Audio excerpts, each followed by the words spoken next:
This Wellington will be a real showstopper for your next celebration meal. The beetroot filling has a superb flavour which goes really well with the earthy mushrooms in the duxelle, and it's covered in flaky pastry. What more could you ask for? Your guests will love the colours and smells as you carve this at the table. Here's the ingredients list. I'll put a copy of these down in the comments below so you can copy. Our first job is to blend the beetroot into a smooth paste, so let's cut these up roughly, ready to go into my ridiculously small food processor. I bought these beetroot already cooked and peeled to reduce the mess, and even so my kitchen looks like a scene from Murder, She Wrote. I'm expecting Jessica Fletcher any time now. I wonder if she likes Wellington. So let's chop these up and process them to a fine paste. A stick blender also works well for this.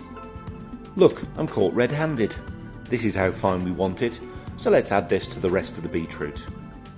Now let's do the same to the walnuts. And now the final step, the rest of the filling ingredients, which we're also going to blend to a paste. Don't worry if some of the beans still show a little, this adds some texture to the filling. Let's mix all of the ingredients together and add the breadcrumbs to finish the mixture. What you've actually made at this stage is the best vegan burger recipe. If you actually don't want to make the Wellington, just shape the portions into patties, put them in the oven for 30 minutes, turning halfway through. See? You get a 2-in-1 recipe.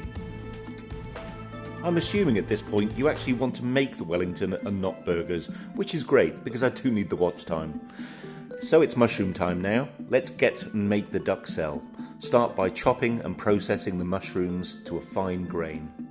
As I'm processing my mushrooms in batches because, you know, ridiculously small equipment, for the last batch I'm adding the rest of the duxelle ingredients and blitzing the heck out of them. If you have a sensible size blender, add them to the mushrooms after you've blended them initially.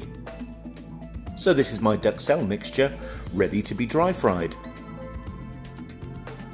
Into a medium hot dry frying pan, let's put our duxelle mixture in and keep it moving.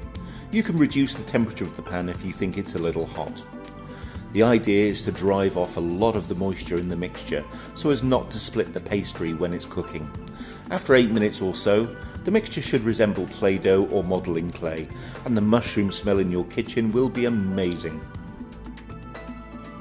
I've taken the mix out of the pan and popped it onto a plate to cool before chilling in the fridge for at least 30 minutes, but it can be made up to a couple of days in advance.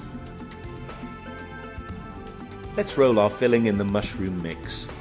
I've flattened the duxelle mixture on a long roll of cling wrap, so the thickness is round about that of a penny. I've formed the beetroot mixture into a large sausage or roll, and let's place this on the duxelle and use the cling wrap to fold the mushroom mixture around the cylinder, just like making sushi. Tighten this up and put back in the fridge for at least 30 minutes, or overnight like I'm doing as my guests aren't here till tomorrow. It's now the next day and I've unwrapped our little cylinder of joy. I'm going to brush it with some horseradish to impart a little more flavour. Now I know horseradish isn't everyone's cup of tea, so use yellow or Dijon mustard if you like, but I do like the bite in the throat horseradish gives you, but it's your Wellington and your taste buds.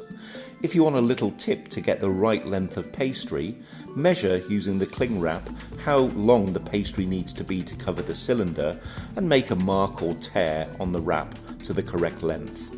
This is how long your pastry needs to be. We're ready to wrap. I've measured out the pastry and rolled as needed. Make sure it's sealed properly and wrap the edges of the pastry so they're sealed. Add a little extra pastry to patch as needed. So let's transfer this seal side down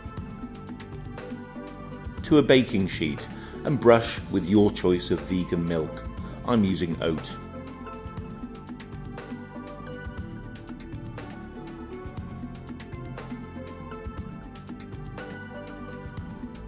Add a couple of slits in the middle to allow any excess moisture out. Decorate your Wellington with any pastry designs you fancy. I'm not good at this, as you can see, so I've gone for a champagne glass and some balloons. I am useless at party decoration. You'll have much better luck than me, I'm sure. Place it into your 200-degree oven for around 55 minutes to an hour.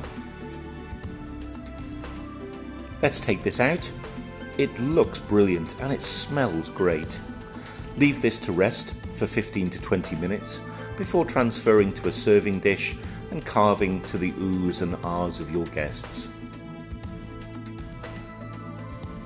Served with whatever veggies or salad you like, this is a real centerpiece to a meal. Tasty, complex, and it does look impressive. I've served with roasted veg, Yorkshire puddings, and some vegan gravy.